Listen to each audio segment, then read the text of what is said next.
thank everyone for your attention. Once again, I want to commend and applaud my son, my young phenom of a son, Judah, for being willing to come up here on stage. He's here out of his own desire and choice. He wanted to be able to contribute to the night, and we are going to do that as a father and son duet, playing Bob Marley's redemption song for you all. Ready? 1, 2, 3, go.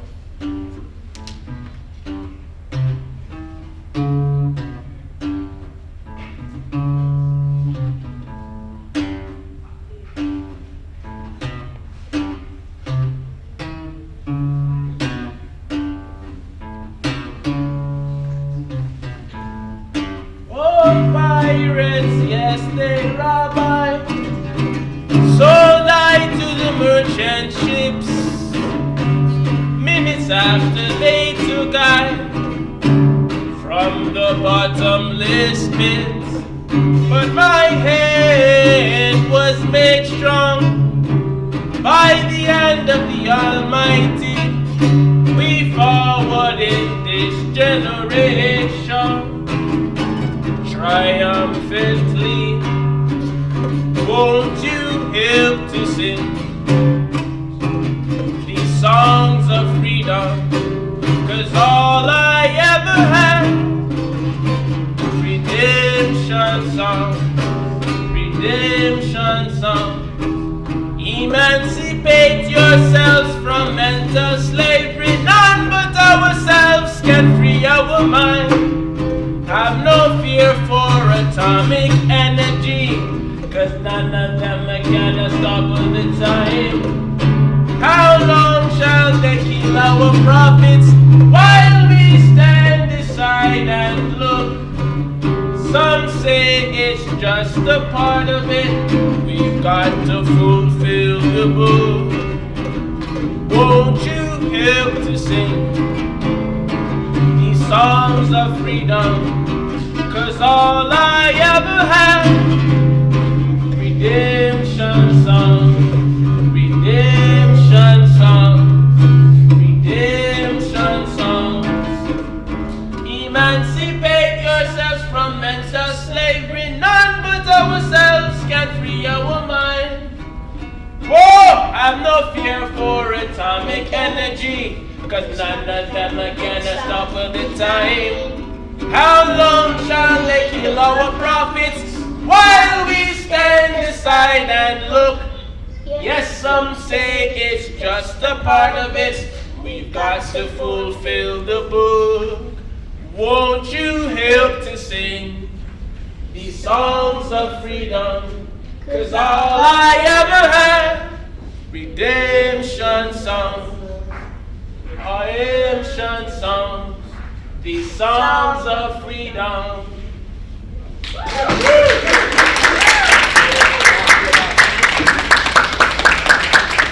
What tools do we need? Music is one thing that we can actually use to activate, and reach certain tools to get to a certain level of ascension. So I feel like when you listen to hip hop today, majority of what people are hearing, they're activated from a lower level. You know what I mean? And I feel like that's not helping us as a nation. That's not helping us in any form. So what I feel like I can do is I can bring a form of what they're used to, if you will, hip hop, and still give them a message, a solid message, where ones can relate to, of all ages, and give thanks to everybody that's in the house tonight. Ain't giving up, no way, hey. Ain't giving up, ain't giving up, ain't giving up, no way, hey. Ain't giving up, ain't giving up. Keep going inside, keep going inside, keep going inside. Check. Look, I found another way. This is abbreviation. This is another day. This is appreciation. This is to hold your own. This is initiation. This is for those alone. This business beneath the station. This is the reach of keys. This is release my nation. This is the freedom to freeze, resist police relation. This is for deeper thoughts. This is for recreation. This is for eager hearts. This is alleviation. So with you, falling ain't a shame. Never cross, stand tall, learn to tolerate the pain, learn to automate the brain. It's all to make the lane, so much along the way. Some of it's all to take the train. Hey, in the past, plus I've been in the past. Guns have hit in the blast, drugs, adrenaline, cash, but within the flash, dozens is in the grass. I cut through the thickest trash just to give him a path, but I ain't giving up, no way. Hey, ain't giving up, ain't giving up, ain't giving up, no way. Hey, ain't giving up, ain't giving up. The exodus out of Africa.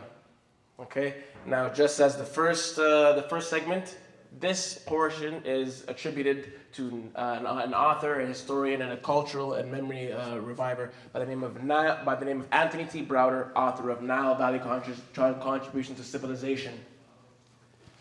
Okay, we'll get right into it in the best interest of time. Now, part 1, Introduction to the Nile Valley. We came from the foothills of the mountains of the moon. In this portion of our showcase, we prepare to examine the historical exodus out of Africa and highlight the global migrations of the once great Kushite Empire. To do this, naturally, we should begin with the original place of dispersal for the great global migration, which leads us to the introduction of the Nile Valley civilization. Now keep in mind, there is a papyrus and a papyri by the name of the Papyrus of Hunifer, which reads, "We came from the beginning of the Nile Valley where the god Hapi dwells at the foothills of the mountains of the moon." That's going to be very important. Moving forward, the Nile Valley, southern orientation.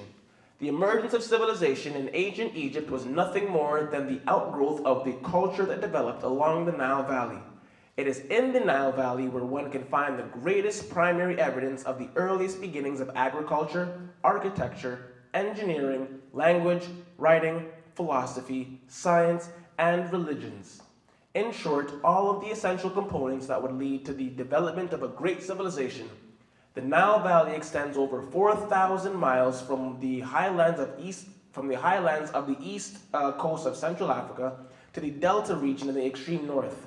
The origins of the mighty waterway, which courses through the Nile Valley, have been traced to the twin sources of the Nile River, which are called the Blue Nile and the White Nile.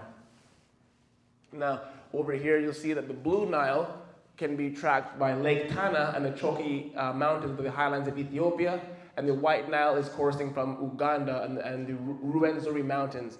That big body of water right there by Tanzania is Lake Nyanza, misnomered Lake Victoria. Now, as I said, the two rivers meet and form the singular Nile River at Khartoum, which continues and empties into the Mediterranean Sea, also known as the Wemby. Okay, now, this is a depiction of the Choki Mountains of Ethiopia, and you can see on the map where those mountains are located. Okay, this is the home of the Blue Nile.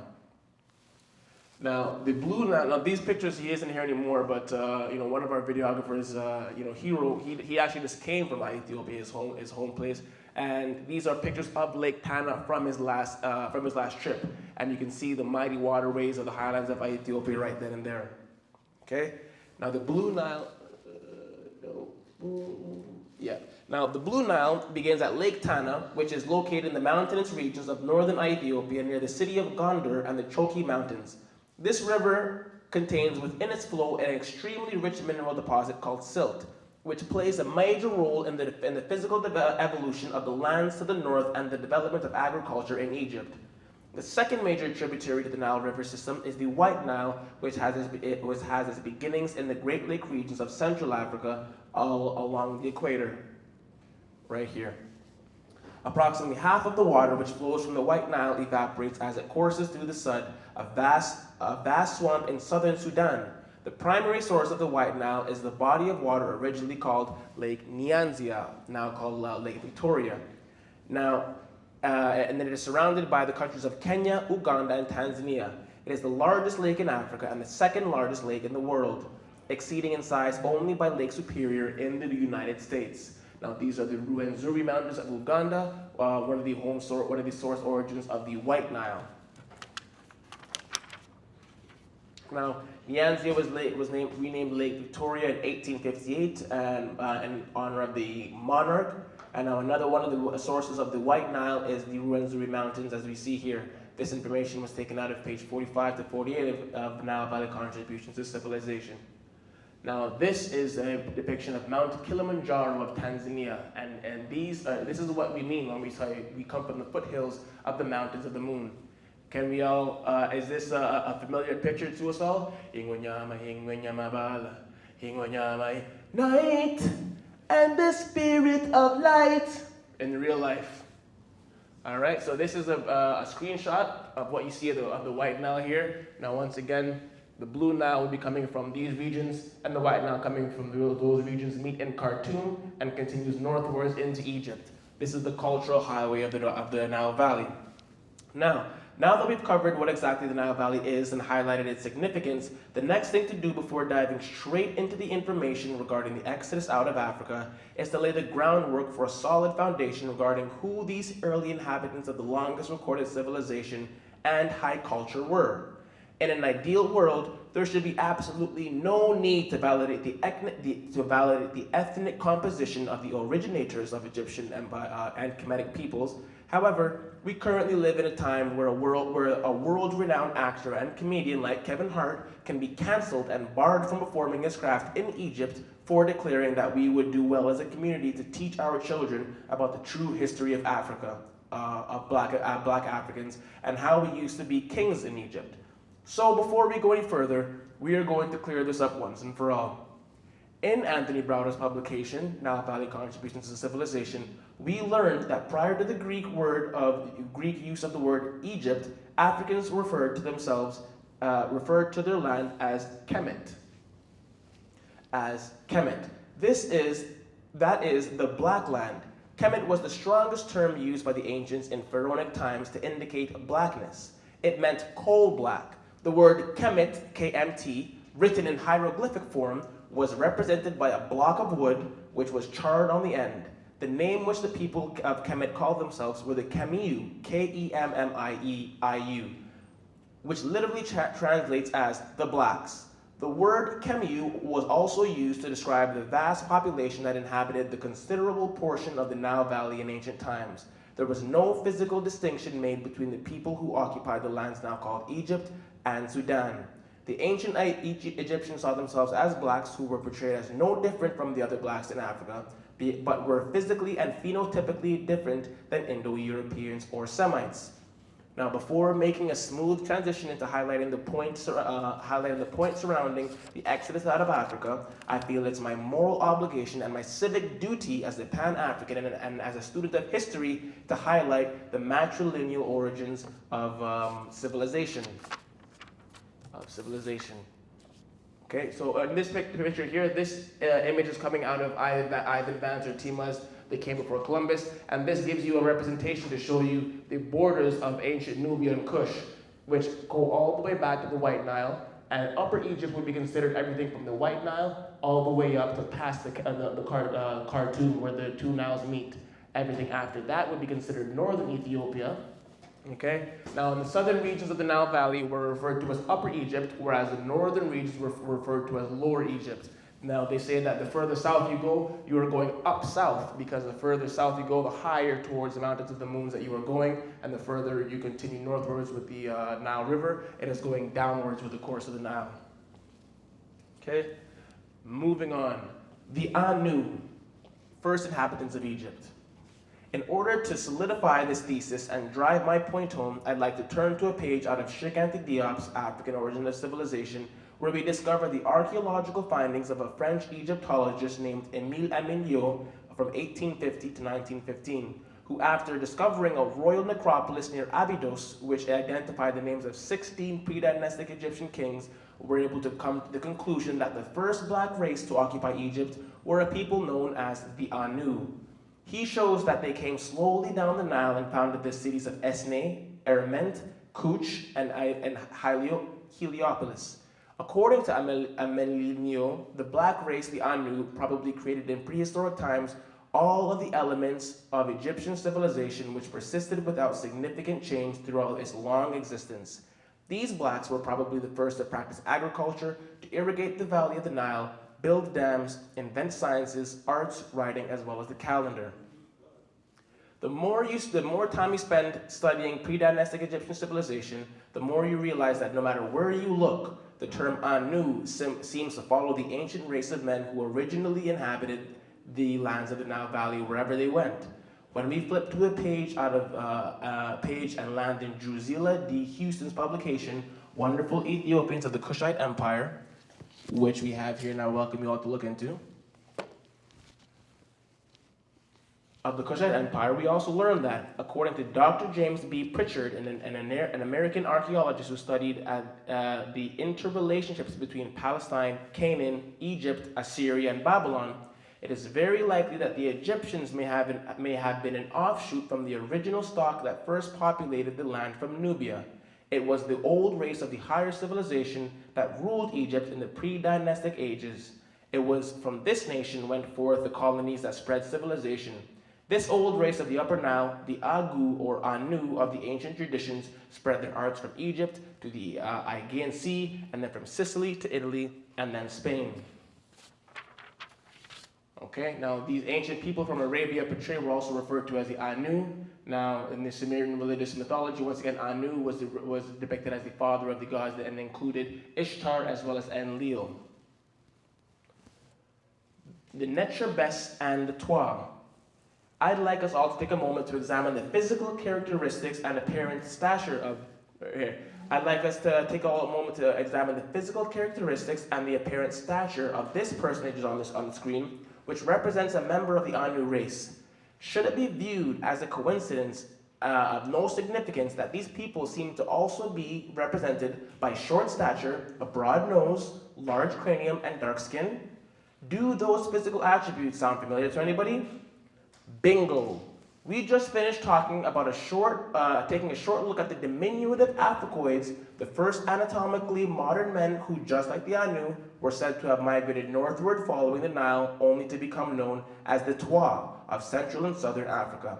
Grimaldi Man of Europe, Black Dwarfs of China, the Aita of the Philippines, and through a cross-examination of anthropology of the Nile Valley between the mythology of early Kemet, we will attempt to bridge the gap of understanding, which brings us to the introduction of the Necher known as Bes. Now, what is a Necher? What is a Necher? In the Nile Valley, we learned that the universe was viewed as the omnipotent expression of one great supreme being, which manifested itself within all of the functions and principles that govern the universe and maintain balance and harmony. These facets of the one supreme God were referred to collectively as the Necher-U, with a W at the end, and individually as the Necher. Each manifestation of a Necher was associated with a divine aspect of God and was represented by a specific symbol. As time passed, the Necher-U became known as the many forces of nature, or Mother Nature, or Mut Necher. For example, the God or Necher of water, the God or Necher of air, the God or Necher of earth. Now, in ancient Egypt, Bes represented one of the oldest of the Necher-U, as demonstrated in Wallace Budge's publication, The Gods of Egypt. Even to an untrained eye, Bes is easily identifiable with the pygmies or Twa of Central Africa by the yellow plume feathers known as the laguma, which are worn on the head, the green and yellow dress worn, and the tail of the leopard, which is sacred. Now, in Nubian Kush, the leopard is seen as a sacred symbol, which are worn by the priests. And fun fact, the plume feathers are symbolic of the ostrich, which are not native to Egypt, but could only be found in the land of Punt. Now, fun fact, the feminine aspect of truth, righteousness, reciprocity, known as Ma'at, is shown with ostrich feathers. This is a significant sign in Egypt, but once again, the ostrich feathers are not native to Egypt, they are native to the land of Punt, or Somalia. Okay? Now, Bes is shown in this illustration wearing the tail, as I just mentioned, and they're very significant or they're symbolic of the first diminutive Africoids. This is a sculpture sculpted in one of the temples, showing once again that the diminutive Africoids are given reverence and symbolism in the temples of the Nile Valley. Okay, moving forward. Now, in Nubian and Kushite traditions, hands down behind, it became evident that it was in fact these ancient members of the Twa Anu race which we can attribute the birth of Egypt's oldest mythological system, which is why many temples, like the one we see here, have sculptures of Bes surrounding it. Now, Although those referred to derogatorily as the pygmies are now only found in the Congo and in the proximity of the sources of the Nile, it is well known that their domain extended over a much wider area in former times, but their origin was said to be in the land of Punt, which leads us to our new slide here. Kush, Punt, and Nubia. Now, in deep antiquity, it is written that it was in Kush that the gods were created. It was in the land of Kush that the gods loved to be, and that it was in Nubia that it was believed that the headwaters of the god Hapi, or nature of god Hapi, was born. But what does that even mean? To the naked ear, or without context, it all sounds like nothing more than a clever poem. But let's try making some sense of it all. First and foremost, who and what is Punt? For those of you who are well versed in biblical scripture, you'll know that Punt, or P-U-T, is the name appointed to the third son of Ham, which is the supposed son of Noah, and the regions that have been assigned to Punt include Somalia, Djibouti, northeast Ethiopia, and Eritrea. Before we go any further, it should be mentioned that there were African civilizations thriving throughout the Horn of Africa over 100,000 years prior to the existence of any mythology surrounding Adam, Eve, or the sons of Noah. Now over here, as you see, these Kushite Ethiopians are viewed with very pigmented skin and very knotty peppercorn-like hair. Moving forward, now over here you see a depiction on the right-hand side out of Dr. Ben's publication, Africa, Mother of Western Civilization, and Punt is acknowledged as the land of the ape-like gods. What does that mean? In Dr. Ben's Africa, Mother of Western Civilization, we discover an excerpt which highlights the land of the Punt as the country of the ape-like ones, alongside the illustration of the reverse side of a coin used throughout Ethiopia, which we see on our right here. During these periods in which the Egyptians referred to them as the ape-like gods. But what does that even mean? Well, when we turn back to Albert Churchward's The Signs and Symbols of Primordial Man, we have an opportunity to examine some of the photos of the members of the Twa family who came from the regions of the Congo's Ituri forest, and see that many, on the left hand there, you see there, and we see that many of their anatomical features show the near relationship they bear to the Pithecanthropus erectus, Homo erectus, which includes strongly projecting brow arches, flat noses, bulging nostrils, receding chins, and a strong zygomatic cheekbone measurements, long hands, arms, and clumsy feet with turned inwards. Now, fun fact, yesterday I was on a job site, and I went to a photo that I'm not usually working on, and I bumped into some young adults who are very clearly African. It's very evident that they are from the continent. So, they seemed interested in me, and I was interested in them. And it's very funny because when you have information like this, that, you can identify, an individual's connection to the first diminutive Africoids by their relationship to the Pithecanthropus erectus, and you see their limbs and whatnot. I kid you not, with this information, I'm able to look at individuals and see cranial measurements that are Dolichocephalic in nature, see limbs that represent a close relationship to the Pithecanthropus erectus, and I'm able to now have a bit more of an appreciation as to how deep these people's bloodline must go. These individuals were from Gambia, West Africa, by Senegal, and just out of a pure appreciation for who they were and a Pan-African heart, we joined arms. I told them where I'm from in the Caribbean, they told me where they're from, and now we're brethren. It's awesome. Now, in Wonderful Ethiopians, we learn that the ancient Egyptians claimed that they and their religion had come from the land of Punt, which is generally accepted today have been Somaliland, south of Nubia. The kings of the land had a strong Kushite profile, and the products carried by the woolly-haired porters were ebony, piles of elephant tusks, as well as African products and trays of massive gold rings. Punt is mentioned in the inscriptions as the land of wonders, we now know as Somaliland, yielded the frankincense of the ancient commerce, which was used in the ceremonies of all ancient kingdoms. Punt Somali was called the Holy Lands by the Egyptians. Let's take a moment and have a round of applause for our Somali and Somaliland brothers and sisters.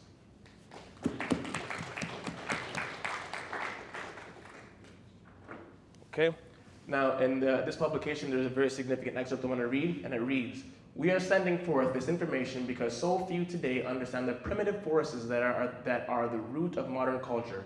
So superficial and prejudiced has been most modern research that many important and accepted theories of universal history have no actual basis in fact.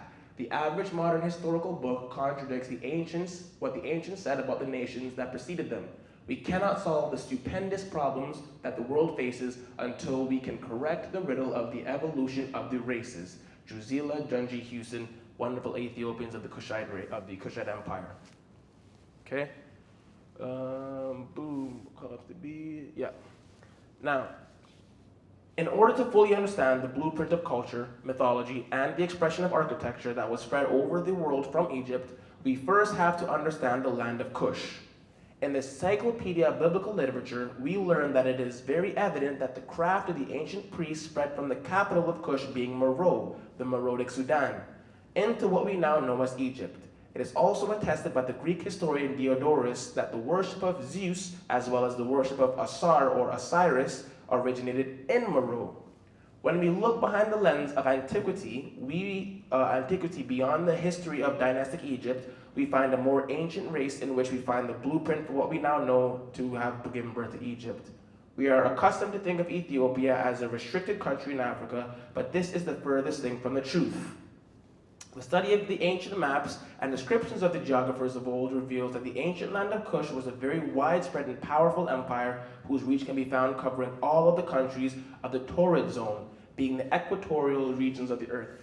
Now, before I show you a representation of the Torrid Zone, I want to read from this slide here, and it says that it is the physical characteristics of the Kushites which we see represented on the Great Sphinx, which is seen to be a Kushite black woman. The Kushites boast of being the first to practice the worship of divinity and integrate the use of sacrifices into their culture.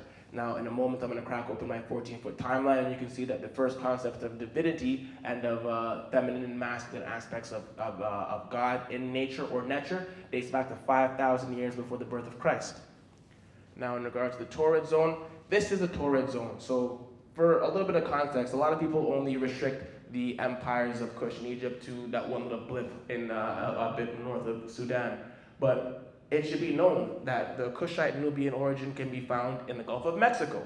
Upwards of, what was it, around 1600 before the Common Era, we see Olmecs over there. We find the Grimaldi Man in Europe. We find the Aita and the Negritos over here. But what we'll find out soon enough after we start going to a few pieces of information is that they are all descendants of the individuals who came out of the Central and Eastern African regions of Africa and the Horn of Africa, who were a part of the once great Kushite Empire, the Torrid Zone. Nubia, the world's oldest monarchy. On March 1st, 1979, the New York Times published an article of earth-shaking significance. The article was written by Royce Rensburfer, a scientist writer for the New York Times, and it was entitled, "Ancient Nubian Artifact Yields Evidence of the Earliest Monarchy." This article recounted the archaeological discovery of the late archaeologist Dr. Keith Seal, who served as a director of the University of Chicago's Oriental Institute Nubian Expedition in 1962. Professor Keith Seal and Bruce Williams discovered artifacts in Nubia at the Kustul Cemetery, which supported the theory of Nubia being the pre-dynastic birthplace of pharaonic civilization in the ancient city of Kustul. Dr. Seal's expedition directed its research in an area that was soon to be flooded by the rising water of Lake Nasser, which was created by the newly constructed Aswan High Dam. The SEAL team concentrated its efforts in Upper Egypt, in an area north of the Sudanese border, at the ancient Nubian site called Tas-Seti, which translates to the land of the bow. On account of the master bowman of Ethiopia, more than 5,000 artifacts were unearthed by the SEALs team during their digs in Nubia. After careful analysis, these artifacts provide us with a date which suggests that the first Nubian civilization was developed around 3,800 years before the Common Era and lasted until approximately 652 years after the birth of Christ. All of the numerous items discovered in Nubia Of all of the numerous items, the most significant were found in an A group's gravesite called Cemetery L, which yielded artifacts that were created approximately 200 years prior to the beginning of dynastic Khmer. So this is another, once again, published March 1st, 1979, right out of the New York Times. These aren't my personal opinions. This is documented history. All right, moving forward. These are the bowmen of Ta Seti. You see on the left-hand side here, very pigmented Kushite Nubian master bowman, 3,800 years before the birth of Christ. And then here, these are sculptures in a tomb of the 12th dynasty, showing those same bowmen. Ta meaning land, Seti meaning the land of the bow. Whether it's Ta Neter, land of the god, Ta Nehesi, Ta Meri, land denotes Ta. Bowman of Ta Seti, and you'll see Ta Seti right over here. So we get really caught up about Giza, Memphis, the unification of Upper and Lower Egypt, and Saqqara, but we're absent-minded of Abydos, of Dendera, where the first zodiac was in existence 4,000 years before the birth of Christ, of Karnak, Ipet Isut, and the southern Ipet, of Abu Simbel. All of that happened in the more southern ancient regions of Kush, Ethiopia, Nubia, and Punt. Okay, now, next slide, boom. Now, upon examination of the Kustul incense burner, we are able to identify, the most impressive discovery on Earth was a stone incense burner, which was found in the city of Kustul. Even though the object was damaged, the parts that remained clearly showed a king sitting in a royal boat, wearing the long white crown of Upper Egypt. In front of him, the royal banner and the Necher Heru can also observe the wall of a palace, the style of which was reminiscent of the wall of the funeral domain of Pharaoh Zoser at Saqqara. This artifact is the most ancient figure of a king found in the Nile Valley, and it is for that reason why we can now say with a degree of certainty that the Nubian monarchy is the oldest in the history of humanity. Information taken out of Civilization and Barbarism 104 and Nile Valley Contributions 53. So what we're seeing here is 3,800 years before the birth of Christ. We have the symbolism of a ruler bearing the white crown representing Upper Egypt and the southern regions, who once again, I'm going to say, they said that God, the headwaters of the god Hapi, sailed down the river by the Blue Nile. Now we see three boats sailing down. This is symbolic of the king sailing down the river of the Nile from Nubia into Egypt. Now we're putting things into context. Now, on examination of the Kustul incense burner, we're able to identify a paneled palace facade on the left, the falcon Necher Heru, which substantiates a southern Nubian origin, of the Holy Trinity, which consists of Asar, Aset, and their son Heru, a representation of a king wearing the traditional beard and crown of Upper Kemet, and elements of iconography which were later to become an integral part of the Kemetic writing and art.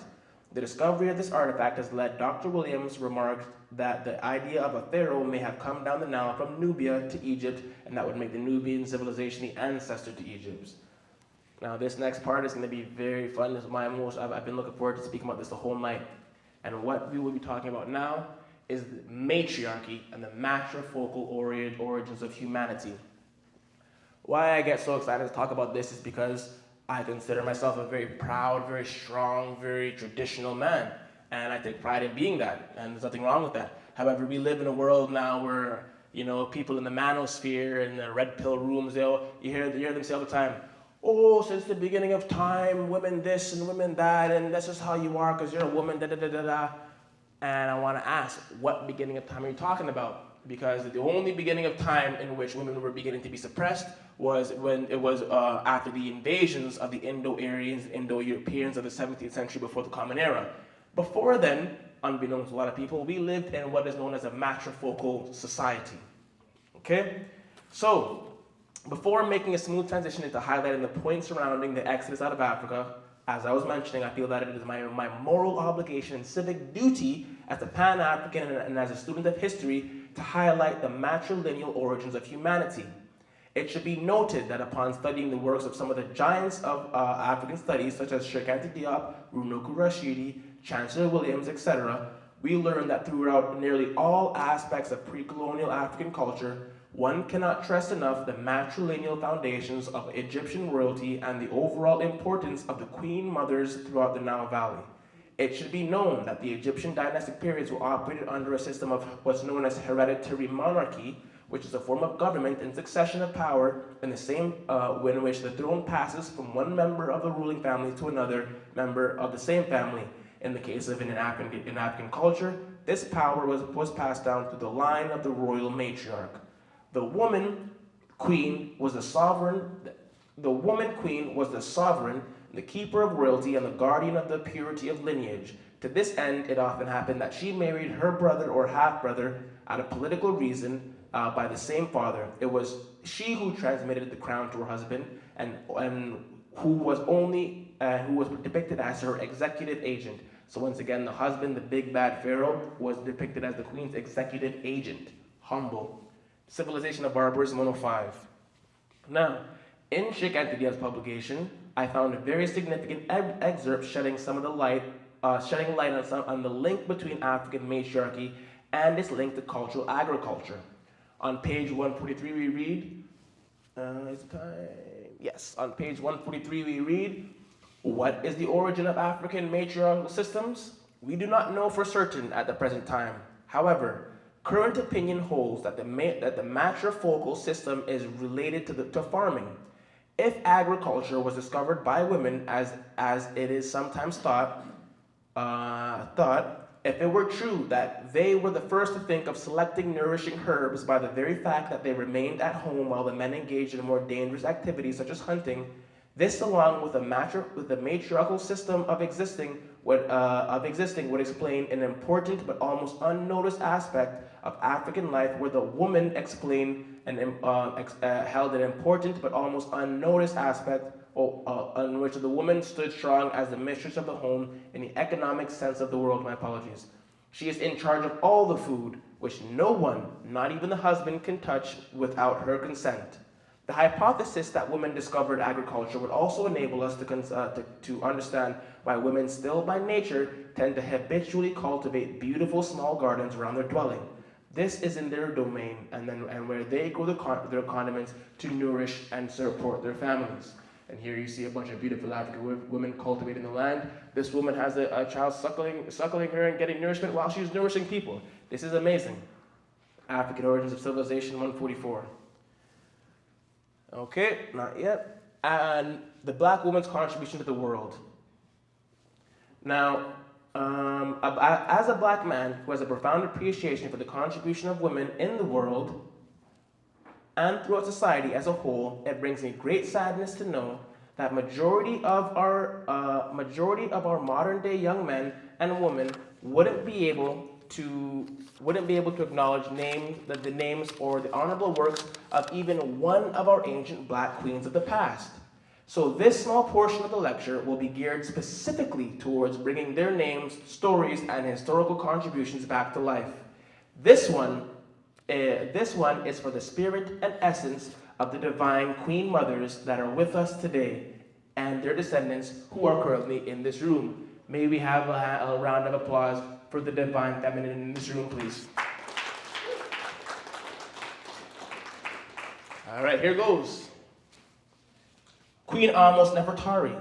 The great 18th dynastic period of Kemet had begun under the most favorable circumstances for one of the greatest black queens of Egypt. Queen Amos Nefertari and her equally famous husband Amos I headed the dynasty, as was the custom. She had been named after some of the distinguished queens of similar name who had preceded her.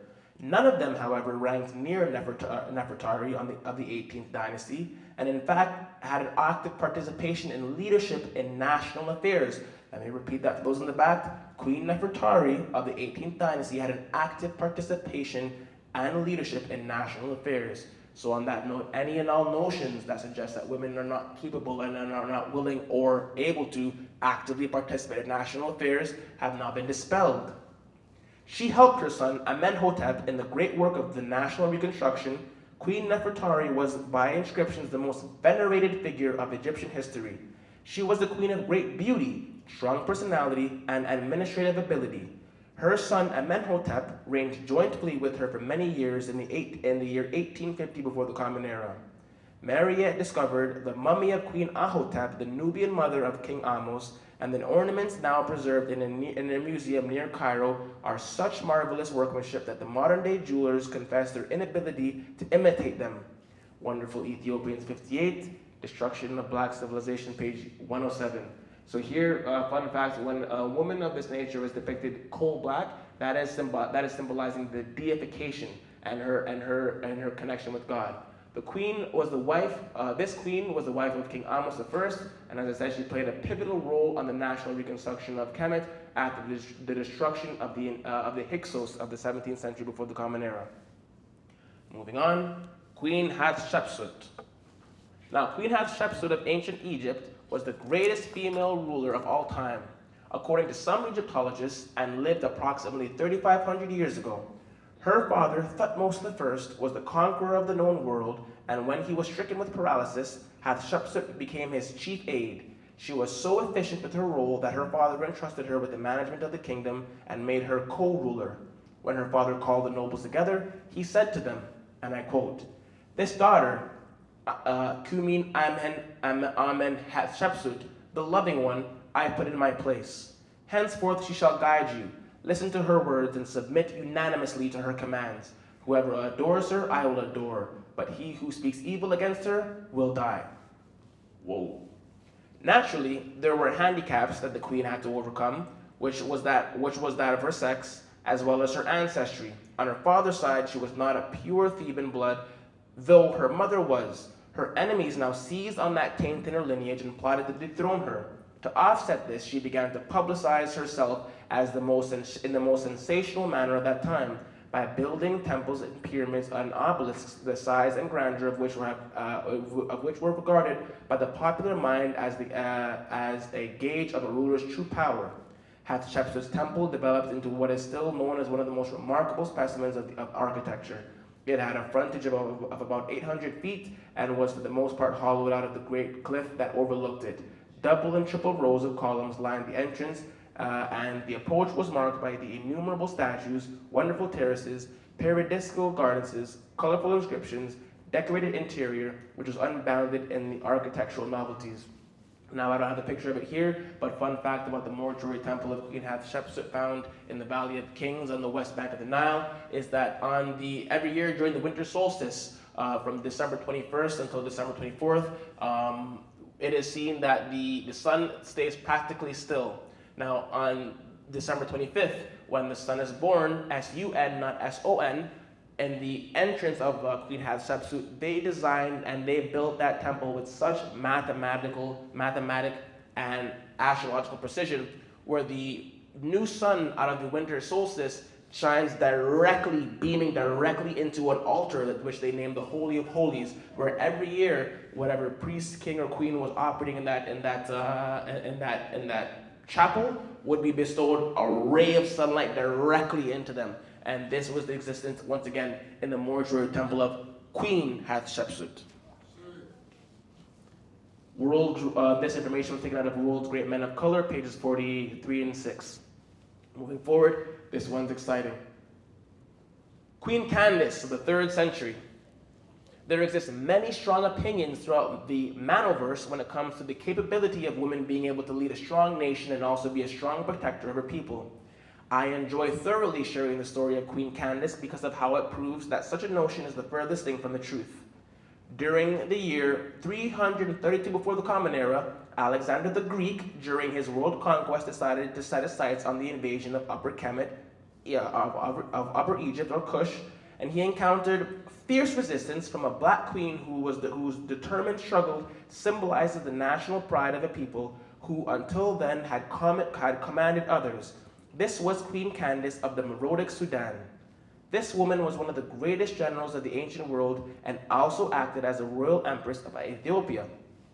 Legend has it that Alexander could not entertain even the possibility of having his world fame and unbroken chain of victories marred by risking a defeat, at last by a woman.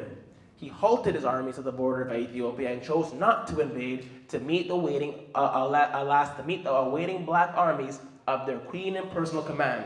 Now this, I don't know about you guys, but this is one of those images that really transform your DNA. I'll never forget back in I was in 2018 at my job, and I was flipping through this book, and I saw this picture, and never in my life have I been born a picture and an illustration of a black queen standing on top, 2 elephants with their Armageddon, telling this man, try it. Step across this line and we'll see what happens. Why hasn't this into a movie yet? We have all kind of silly movies. We need a movie about this. We need to see this kind of representation. Once again, big up to the black queens of our time, and big up to Queen Candace. Who knows what would have happened if Alexander ran up in the place? We'll never find out. Now, the Queen of Sheba, the Queen of the South, belonged to this line of the queens, and fun fact, it is mentioned in the Bible in the book of Acts, chapter 8, verse 27 to 29. Queen Candace is actually mentioned as Queen Candake, who was the queen of the Ethiopians. Okay? Now, this woman is also known as one of the greatest military generals throughout the ancient world. So once again, we're making history right now. Any and all notions of women being unable to, ill-equipped, or not prepared to stand in front of other people aggressively, powerfully, are now dispelled. Moving forward, these are a couple other depictions of queens from the Meroitic Sudan. This is the Queen of Ethiopia of Meroe, a 4th century before the Common Era. So she would have, on the left, she would have been ruling before Queen Candace. And on the right, you see a black queen of ancient Sudan, possibly a descendant of Queen Candace, whose name is often adopted by later Sudanese queens. Now, fun fact, she's dual wielding swords. She is not playing. And she has someone on the hip too. She's not playing. And when you see heads like of this nature, and you see a multitude of people, that means everyone got it. These are the images that we really need to hold true.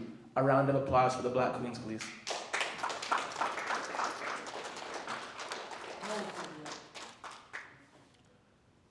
Okay. Final words on the matrifocal origins of humanity.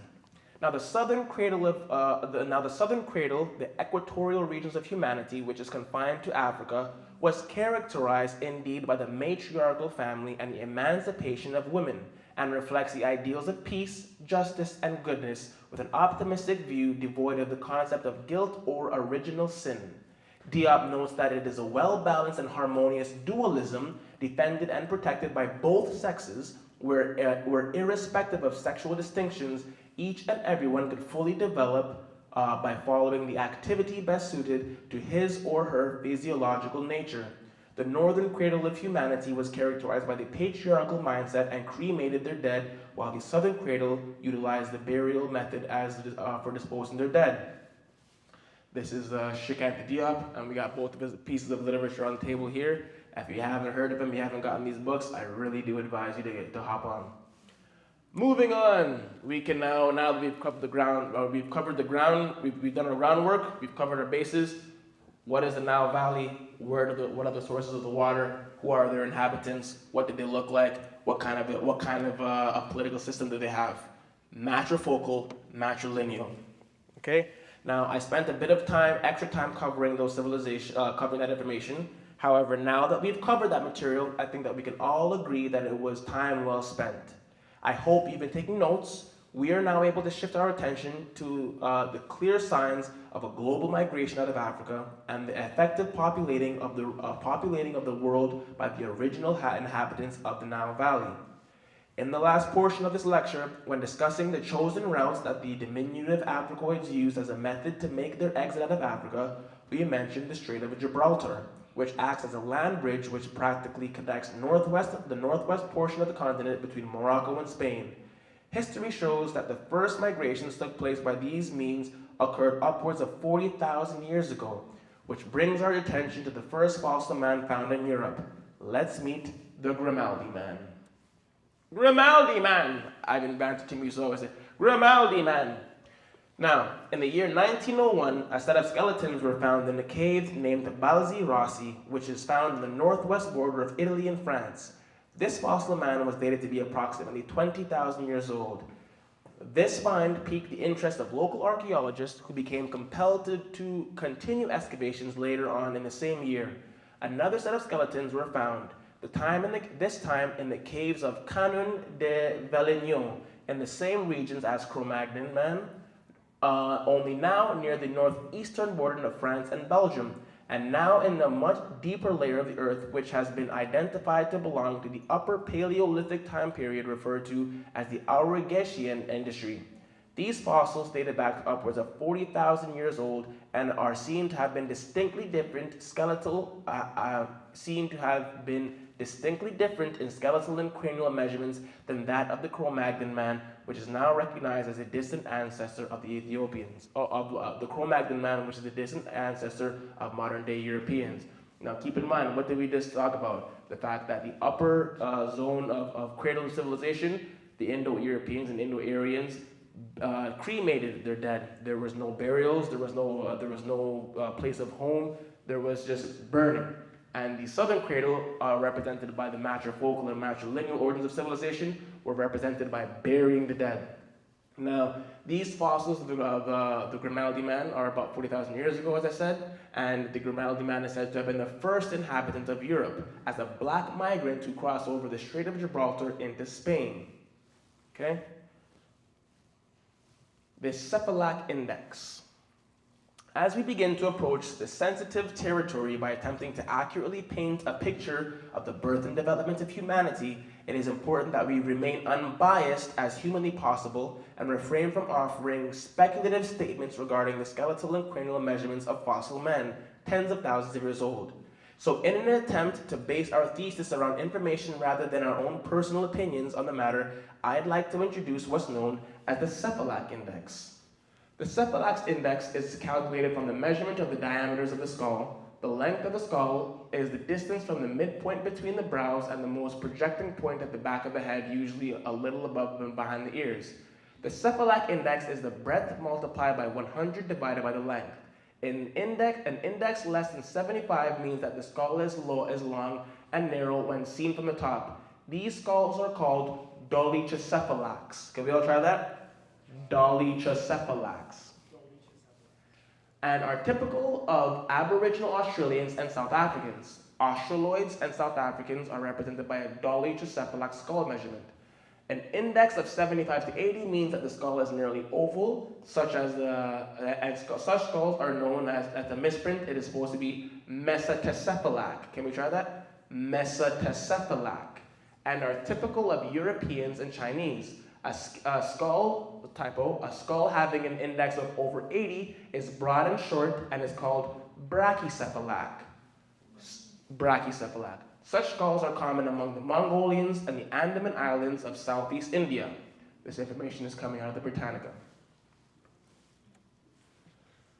Racial identity of man. Racial identity of the Grimaldi man. Now, during our portion of this lecture, we briefly touched on the last ice age, the Warm Ice Age, when an ice wall nearly 1 mile thick cut through France and right across Europe and effectively separated humanity into two completely different environmental circumstances, which lasted approximately 100,000 years. The evolutionary development between the Grimaldi man and the Cro-Magnon man demonstrates for us all how the process of racial differentiation took place in Europe, near the south of France and in Spain. It is for this reason that with the provided information, we are now once again able to say with a degree of certainty that the first inhabitants of Europe was the Grimaldi man. The old race of Upper Egypt, the Anu, spread their culture of Egypt into Europe. George Andrew Reisner, an American archaeologist, examined 1,200 tombs throughout the Nile Valley in 1899.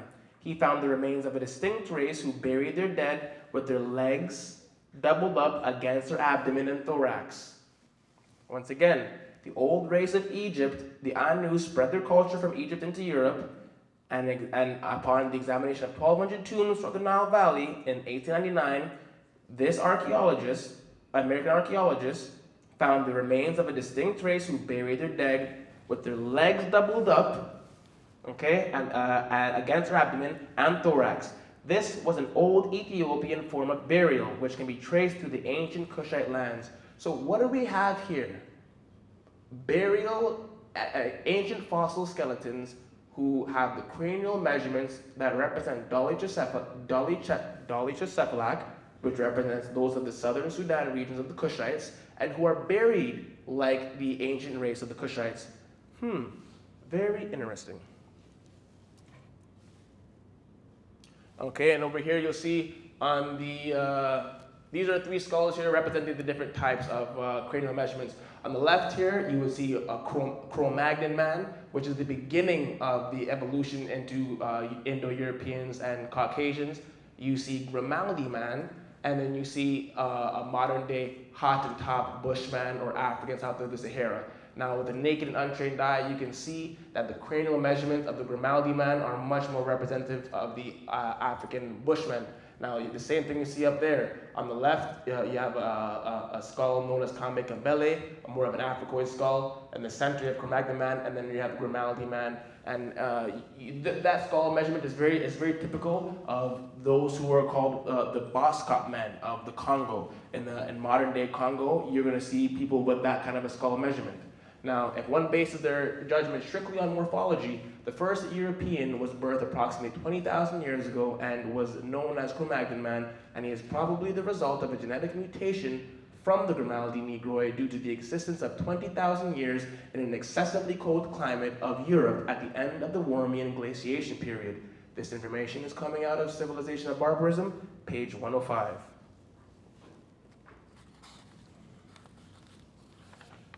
All right, the Arabia Felix, an extension of Northeast Africa. Here comes another part of this lecture which I've been looking forward to, briefly touching on.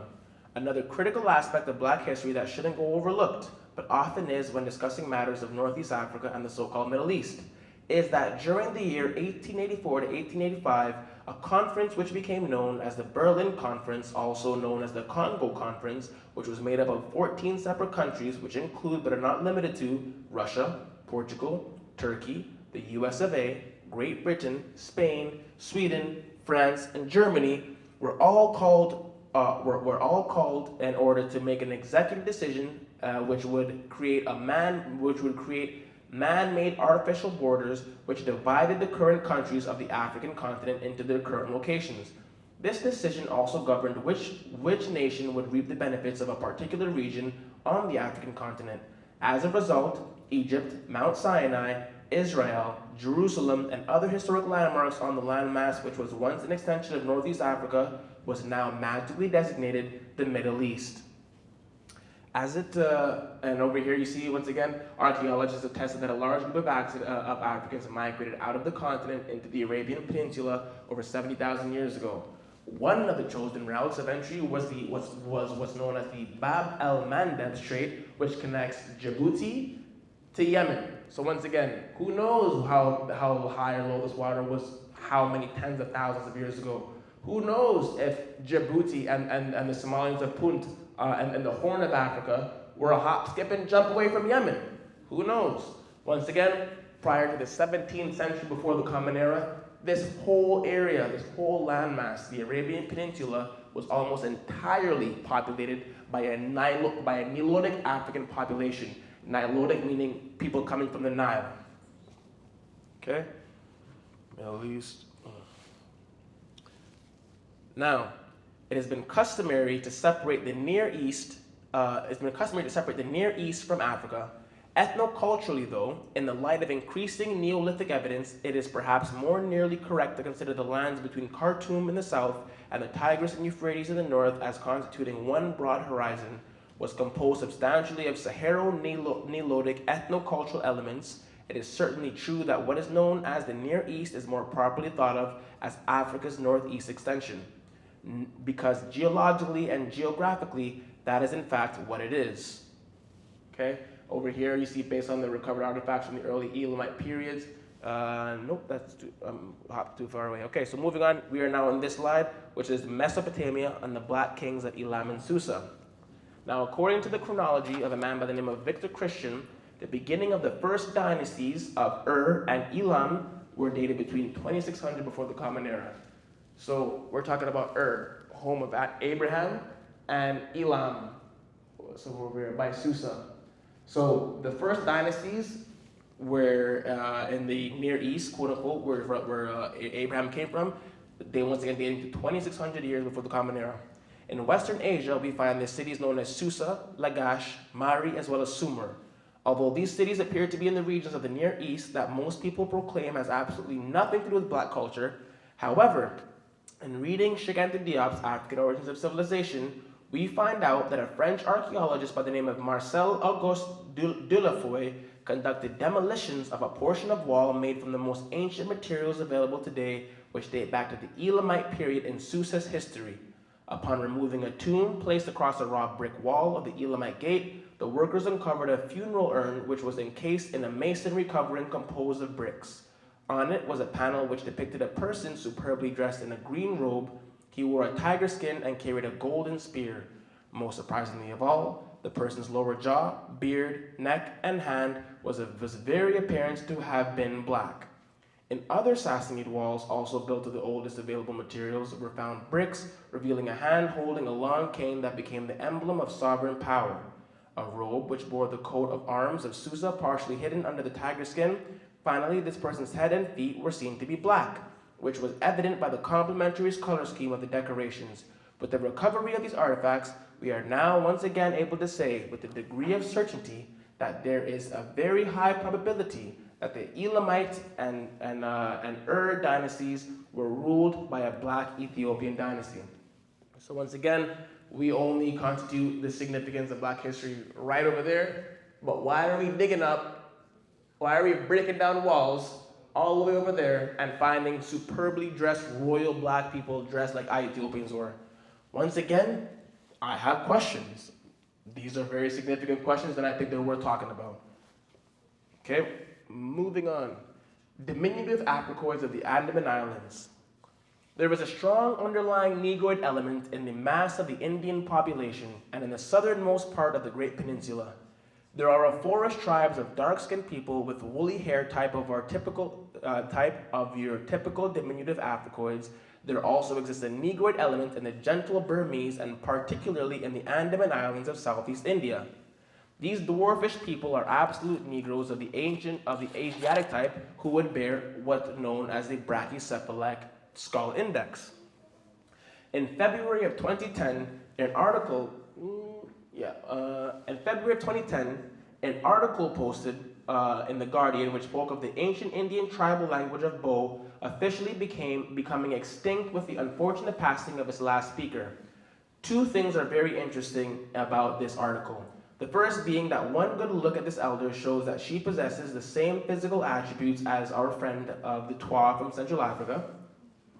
Okay, and then we're talking about the woman over there to the right. She possesses the same physical attributes as our friend the Twa from Central Africa, who've been spoken about as being of dwarfish height, very pigmented, and with woolly hair. Secondly, the language is about 65,000 years old, which would mean that this language began being spoken a mere few thousand years after the first Africans ventured out of the continent into Asia. Very interesting indeed. So you're telling me that this short, very dark, very pigmented, diminutive Africoid-looking woman was the speaker of the last and the most ancient language called Bo, and of the Ongi tribes of an island that was existing on the Andaman, the Nicobar Islands of Southeast India. You know, that looks like Omar Epps second over to the left. Like, we got to be honest with ourselves here. Extraordinarily pigmented.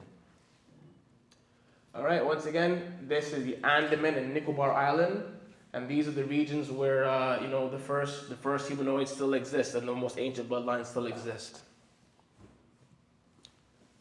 All right, the Indus Valleys and Harappan civilization.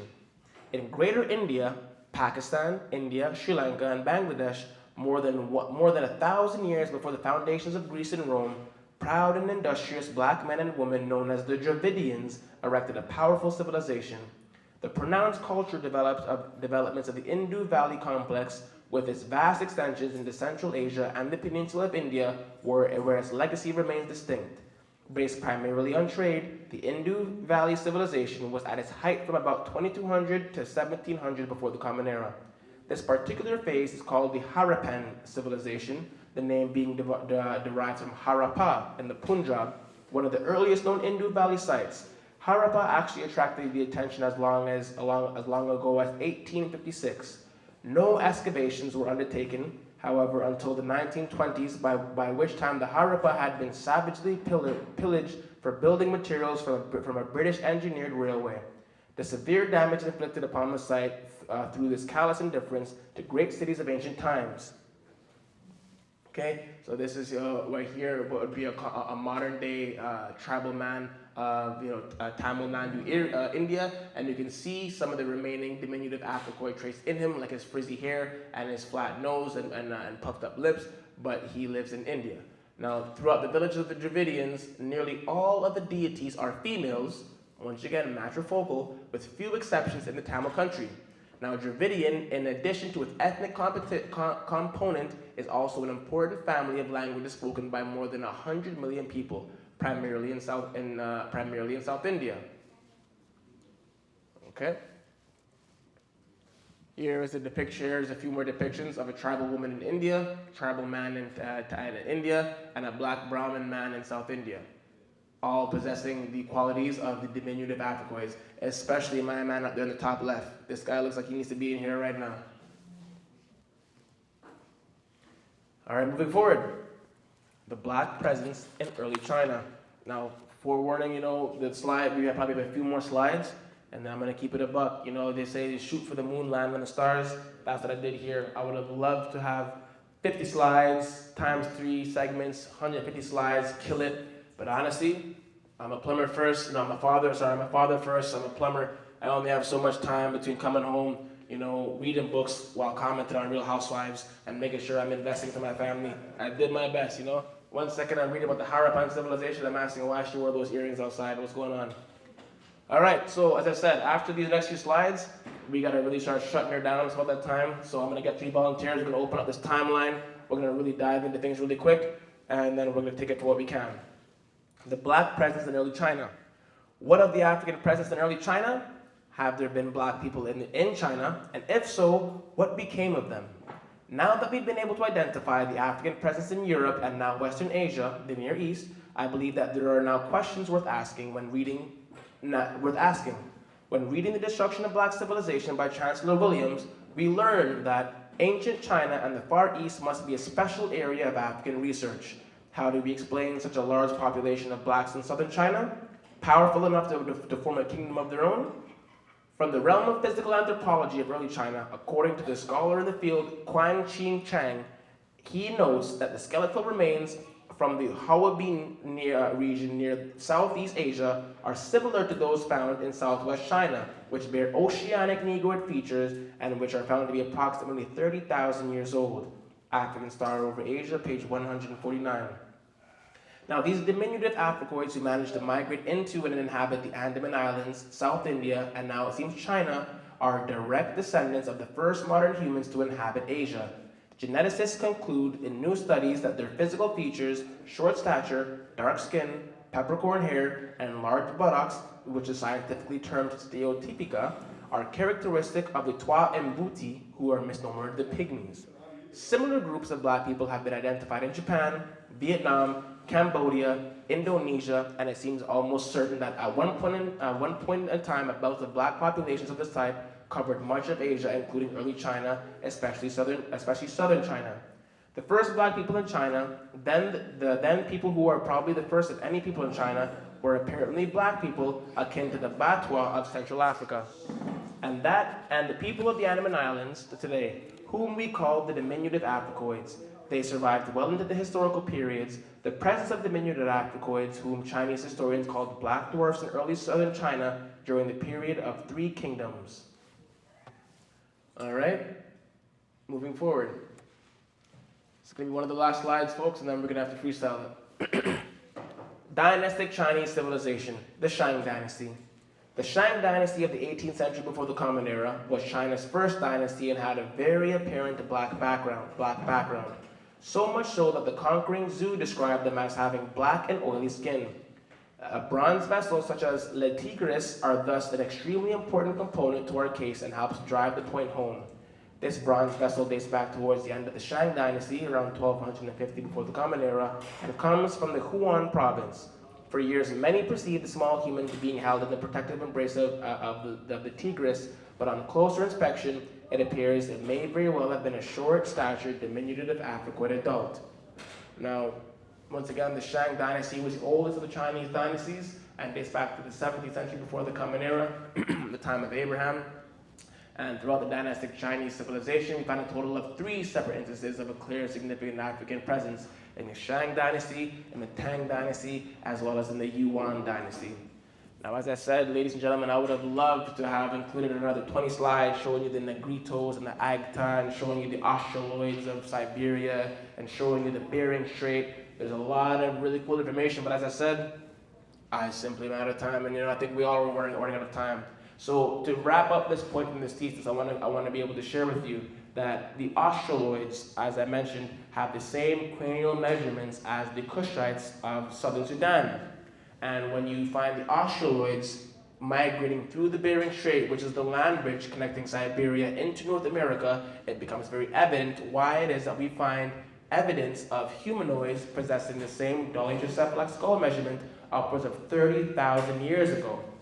So that's why it's kind of problematic when we hear things like black people came here from the slave boats and whatnot, because we were here before that. But there may have been some people who came on boats, but we cannot discredit the fact that prior to that, there was a global migration taking place, and where we found ourselves in India, we found ourselves in Europe, we found ourselves in West Asia, we found ourselves in South Asia, we found ourselves in Siberia, and we found ourselves crossing over into the islands, crossing over the Bering Strait, right into North America. So there you have it, ladies and gentlemen. That is the sum of my thesis. I believe I've done my diligence and to the best of my abilities to be able to communicate these points, provide as many pieces of illustration as I can, and to be able to really contextualize things. It was an honor and a privilege to be able to speak and advocate on behalf of the black woman who was taken down from her throne thousands of years ago. 4,400 years before the birth of Christ, the original Trinity consisted of the man, woman, and child. Where has that gone? I feel that we would be going a long way, and we would be doing a great honor to be able to speak on that again. So while we're packing things up, the last treat I have for you all is a showcase of the historic timeline. So for that, I need about 2 or 3 volunteers so we can open this thing up real quick, and we'll just do a quick synopsis of what's going on, of what we have here, and then we'll call it a night. All right, ladies and gentlemen, so what we are looking at here is a historic timeline shipped from Washington, D.C. by Anthony Browder, author of Nile Valley Contributions to Civilization. And this is effectively the culmination of over 9,000 years of African history as it relates to world history. We'll take it from the top. 7,000 years before the Common Era, we have Nabta Playa, which is the first archaeoastronomical calendar system found in the regions of the White Nile by Uganda. 7,000 years before the birth of Christ, we were charting the stars and tracking the helial or annual horizon of the star Orion. As I mentioned, 5,000 years before the Common Era, we were beginning our first stories of creation, where we see that the nature of God known as Atum, who was the first of the 9 natures of the Enid or the Ogdo, created the world, and the name Atum means all and nothing, or the great He-She. Something that denotes being androgynous, God not necessarily being a man or not necessarily being a woman, but something of complete balance. I want to speak about the fact that there is a piece of literature known as When God Was a Woman, and it denotes things that are significant. How Nut, back in ancient pre-dynastic and Nile Valley civilization, the concept for the heavenly stars was depicted by the divine feminine aspect of Nut, which is the divine feminine essence of God, which covers humanity over her night sky. Okay? Now, in the second portion of this creation myth, there is something called the Memphite theology. When you go back here, the Memphite theology is something that is a theological system that you find in ancient Kemet and the Nile Valley around 4,000 to 3,100 before the Common Era. And in this Memphite theology, they describe how the nature Ptah rose out of the primordial waters of nothing, of chaotic matter, and became a sitting hill. It was then Ptah who sat on top of the hill of the creative hill of, my apologies, it was Atum who sat on top of the primordial hill of Ptah and gave birth to his limbs in the form of Shu, which represented air, Tefnut, which represented moisture. These are all symptomatic concepts. This is not random hocus pocus. These are concepts. Okay? Now, after the representation of the sky by Nut, Geb, earth, Tefnut moisture, and Shu as air was given birth. And then a second set of netures gave birth, came into being Asar, Aset, Set, and Netbet. As I mentioned, the headwaters of the nature of God, Happy, was born in the highlands of Ethiopia, and this is the Happy River. Now, the crossing over the two rivers here symbolizes Khartoum. When the white and the blue Nile meet in Khartoum, that is why the nature Happy is shown with two waterways crossing over. Now, fun fact: when you Google the Sphinx, Heru Em Aket, it'll tell you that it's about 4,000 years old because it aligns with the Bishop Ussher's creation theory of about 4,004 before the Common Era. However, the water marks and the erosion marks and the geology marks on the bottom of the Sphinx show that it is a lot closer to 15,000 years old, and it is dated to around 15,000 years before the Common Era, which is ironically at the exact same time when we were in the constellation of Leo. So it would make a very good sense why we would have the head of a black woman operating in a matrifocal and matrilineal system with the body of a lion. As we mentioned, we spoke about the land of the Bota Seti existing around 3400 before the Common Era. This is once again 3,000 years before the birth of Christ. We have master bowmen in the Nile Valley. Very significant. Now we mentioned how the Anu symbolized on the incense burner of Kustul was wearing the white crown upper Kemet. We see here that the different crowns of Upper Kemet were symbolized by different colors of their names. Upper Kemet, where the Kushites and the Nubians existed, had the crown of the Hedjet. Lower Kemet, by the Mediterranean and by the Giza Plateau, were the Deshret. Now, the Nesut Biti, or the ruler of the both lands, were the dual crown represented by the Beshent. We just finished speaking about the Indus civilization of the Hierophants and the Dravidians. I want to highlight a very fun fact. In the Memphite theology, it is symbolized by a creator, maintainer, and a destroyer, as a Ptah, Nefertum, and Sekhmet. And in the Indian civilization, or the Indus Valley civilization, you also see that it is regurgitated as Brahma as the creator, Vishnu as the maintainer, and Shiva as the destroyer. Once again, this is the development of humanity. Whether whoever wants to call it whatever, you see the regurgitation of the same concepts, spiritual concepts. And over here, dynastic Kemet begins. I want to highlight dynastic Kemet is not in any way, shape, or form the beginning of African history. It is just the beginning of the unification of two lands. Okay? Moving forward, what else we talk about here? Oh yes, we didn't even make mention of Queen Nitocris. Why? There wasn't enough time.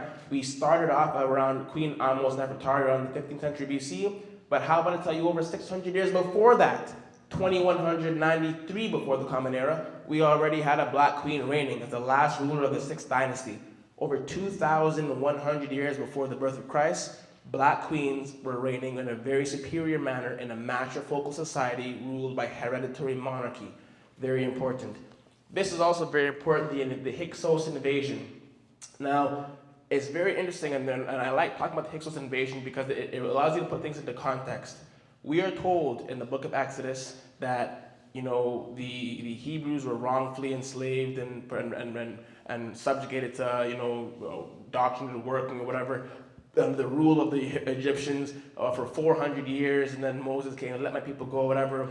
However, what no one talks about is the fact that from the time period around 1700 before the Common Era until around here at 1100 before the Common Era, there were a total of 6 attempted mass-scale genocides that were conducted by the hands of the Indo-Europeans and the Indo-Aryans who came from the regions of the Oxus riverbend of Western Asia, a riverbend that encompasses Turkmenistan, Uzbekistan, and Kazakhstan. And over a period of over almost 1,000 years, there was a continuous wave of horrors of mass genocide. Now, it was only after the expulsion of the Hyksos around this time, around the 18th dynasty, that we were able to have these individuals freed from our land. So I want to put this into context. How is it that we are told a narrative in where our ancestors deserve everything they got because of what they did to the Hebrews, and that's why Yahweh is punishing them? But where is the story of the invasion of the Hyksos? I have a picture here. Can you hold this?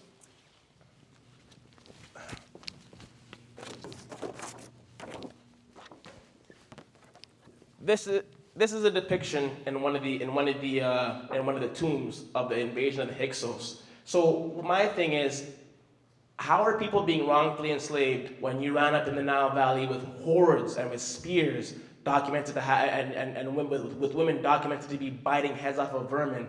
How would you feel if all of a sudden, you know, over 600 years, there's just attempted genocides and genocides? Context, we got to talk about it. Interesting.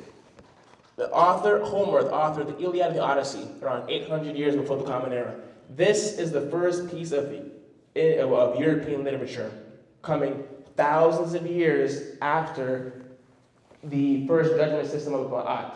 Not only was there literature prior to that, but there was a whole judgment system in place 4,000 years before the concept of the first piece of literature coming out of Europe. Interesting. Once again, and then here I wanted to really stop. Like, this was where I was going to segue into the last portion regarding the African origin of Christianity and the African origin of impact on world religion. Because right over here is a significant part where you see, boom, right here, the Nicene Conference of 325 before the Common Era, and you see right here, the successive invasions of the Persians, Greeks, and Romans led to the Kemetic cultural limitations, mainly Ptolemaic. Now, a lot of people don't realize, but the portrayal of the Indo-European or Caucasian Yeshua the Christ comes from the beginning of the Ptolemaic dynasty. A lot of people say Christianity begins with Christ. I would suggest that Christianity begins with 300 years before the concept of Christ, where they took the concept of Osiris and the Apis bull and they created what was known as Osirapis. After a while, Osirapis just became Serapis, and then after a while, Serapis became the personification of the pseudo-Messiah, Yeshua the Christ. I am not suggesting in any way, shape, or form that there was not an individual who existed in that capacity. What I am suggesting is that the personages that were presented and the individual that were presented is historically inaccurate. There was no Serapis in itself. The idea of the Holy Ghost comes from a remixed version of Kemetic spiritual systems. All right. Now, once again, we talk about. I'm going to wrap it up here because we got to go, folks. Yeah. This is the portion of the transit. This is where we start Black History Month in the school systems. We always talk about segregation and what happened after But this is the context. When I say all the time, when we begin history with the transatlantic slave trade of 1493, we are effectively giving up thousands of years of history, almost as if it never happened. This has been going on for too long, and it's gone on long enough. I feel like our children should have the privilege of learning of the Yoruba kingdom, of the Ile Ife, and of Shango, and of Oduduwa, and Obatala, and Oshun. We should know about the Western Sudanic empires of Ghana, Mali, and Songhai. We should know about the Moors who invaded Spain from the same Strait of Gibraltar. We should know about the Black Madonna and how the first depictions of Yeshua the Christ were as a black bambino. We should know about all of these things. We should know about Sankofa. We should know about we can be here for all night if we really wanted to. However, I think that we've done our diligence.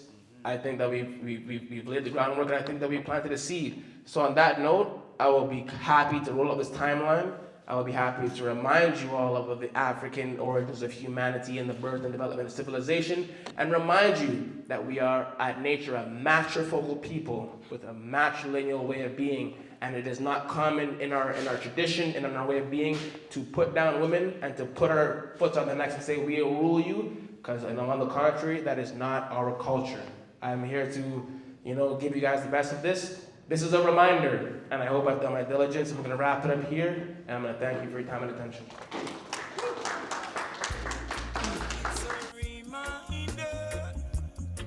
It's a reminder. It's a reminder. It's a reminder. Universal morality is what is at stake. It's a reminder. His Majesty talk out for humanity's sake. And it's a reminder. It's a reminder. It's a reminder. In every do and a cut at the lion motif is of God.